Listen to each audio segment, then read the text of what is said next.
வணக்க மக்களே! நாம இந்த ஆரோக்கியமான எச்சரிக்கை பதிவில, பப்பாளி பழத்த நம்ம சாப்பிடுறதால நமக்கு என்னென்ன மாதிரியான தீமைகள் ஏற்படுது அப்படின்றத பத்தி ஒவ்வொன்னா தெளிவா பார்க்க போறோம்.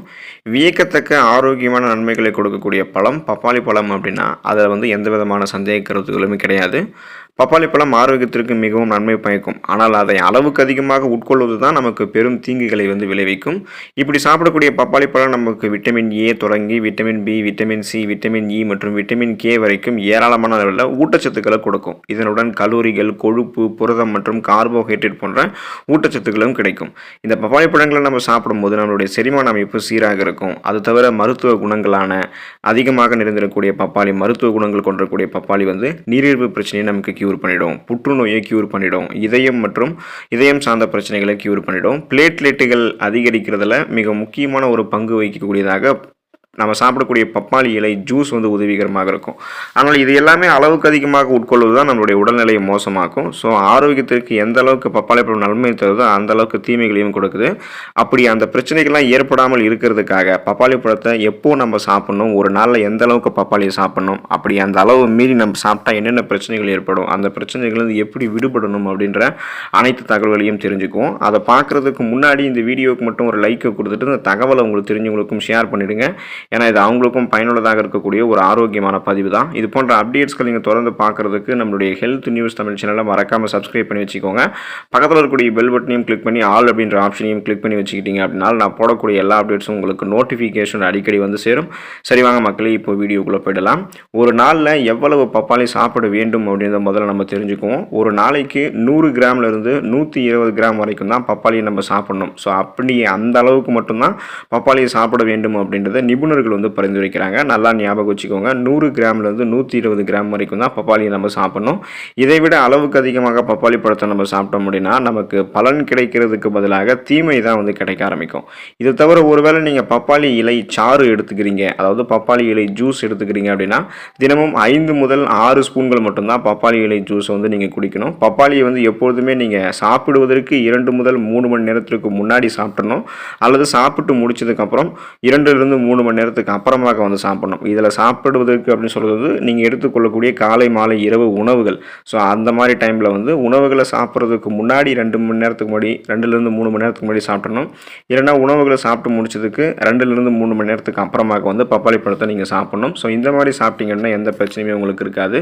அப்படி இந்த டைம் மாற்றி நீங்கள் சாப்பிடும்போது தான் உங்களுக்கு அது பிரச்சனைகளை ஏற்படுத்தும்.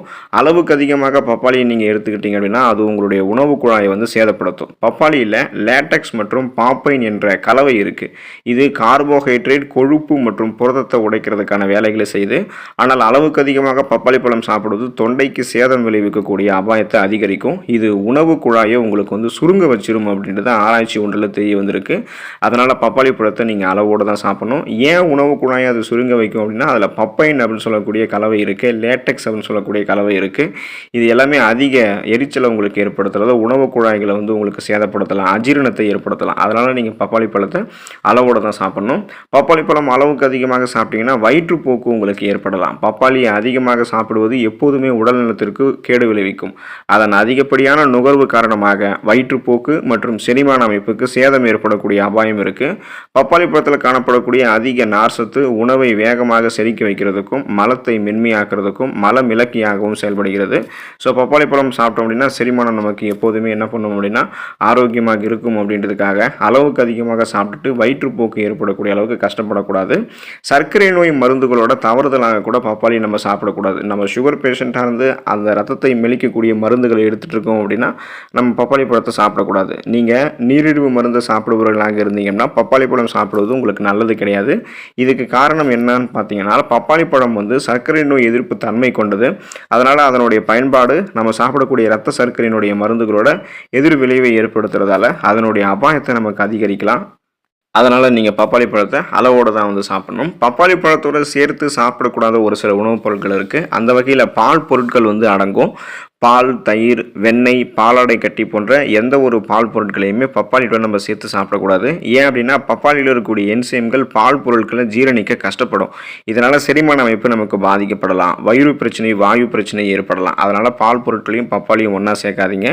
முட்டையும் பப்பாளியும் நம்ம ஒன்றா சேர்த்து சாப்பிடக்கூடாது. பப்பாளி சாப்பிட்டதுக்கப்புறம் முட்டை ஒருபோதும் சாப்பிடக்கூடாது. இதனால் பல பிரச்சனைகளை நம்ம சந்திப்போம். அதாவது மலச்சிக்கல், வாந்தி, அஜீரணம் போன்ற பிரச்சனைகள்லாம் நமக்கு உண்டாகும். ஸோ குறிப்பாக செரிமானம் சார்ந்த பிரச்சனைகள் தான் அதிகமாக ஏற்படும் அப்படின்றதால பப்பாளியும் முட்டையும் நம்ம ஒன்றா சேர்த்து சாப்பிடக்கூடாது. சிட்ரஸ் அமிலங்கள் நிறைந்திருக்கக்கூடிய சிட்ரஸ் பழங்களோட பப்பாளி பழத்தை நம்ம ஒன்றா சேர்க்கக்கூடாது. ஆரஞ்சு பழம், எலுமிச்சை பழம், திராட்சை போன்ற சிட்ரஸ் அமிலங்கள் நிறைந்திருக்கக்கூடிய அந்த சிட்ரஸ் பழங்களோட பப்பாளியை சேர்த்து சாப்பிட்டோம் அப்படின்னா நமக்கு செரிமானம் சார்ந்த பிரச்சனைகள் ஏற்படும். குறிப்பாக பார்த்தோம்னா விட்டமின் சி இது எல்லாமே அதிகமாக இருக்கக்கூடிய உணவுகள் தான் இந்த சிட்ரஸ் பழங்கள்.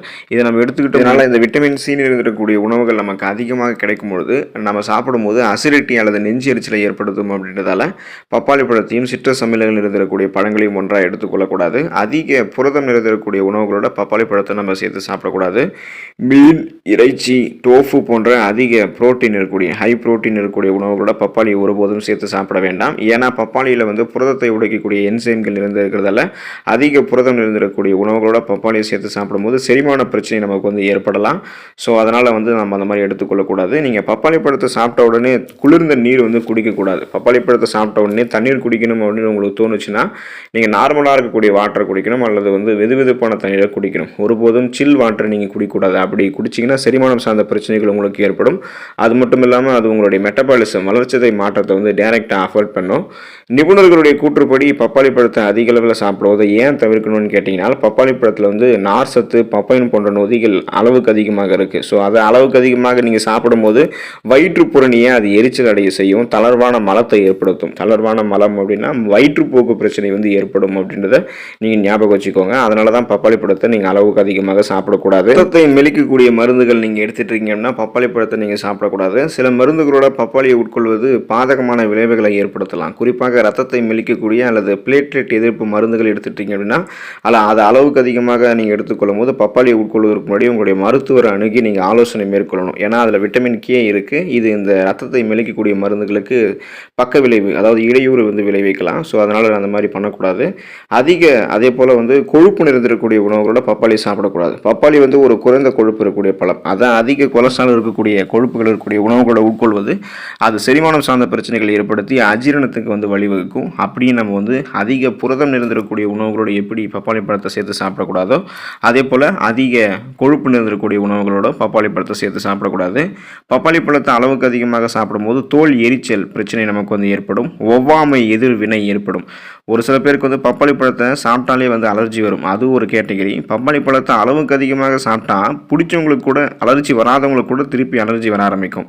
அதனால் அளவோடு தான் பப்பாளி பழத்தை சாப்பிடணும். கருப்பை சுருக்கங்கள் பப்பாளி பழத்தை சாப்பிடும்போது ஏற்படலாம். அளவுக்கு அதிகமாக சாப்பிட்டோம் அப்படின்னா கருச்சிதைவு ஏற்படலாம். எனவே கருப்பை சுருக்கங்கள் ஏற்படக்கூடாதுன்னா பெண்கள் குறிப்பாக மருத்துவர் அணுகி பப்பாளி பழத்தை சாப்பிடலாம் வேணாமா அப்படின்னு தெரிஞ்சுக்கிட்டு தான் சாப்பிடணும். கரோட்டினீமியா என்ற பிரச்சனை ஏற்படும். கரோட்டினீமியானா தோல் நிறமாற்றம் அப்படின்னு சொல்லுவாங்க. உள்ளங்கால்கள் மற்றும் உள்ளங்கைகளில் மஞ்சள் நிறம் மாதிரி தோணும். அதுக்கு தான் கரோட்டினீமியா அப்படின்னு பேர். வயிறு கோளாறு உங்களுக்கு ஏற்படலாம். சுவாசிக்கிறதுல சிரமம் அல்லது மூச்சு திணறல் போன்ற பிரச்சனை ஏற்படலாம். மூக்கடைப்பு போன்ற பிரச்சனையும் ஏற்படலாம்.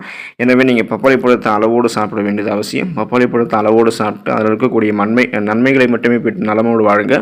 அடுத்த ஆரோக்கியமான பதிவில் மறக்காமல் சந்திப்போம். நன்றி மக்களே.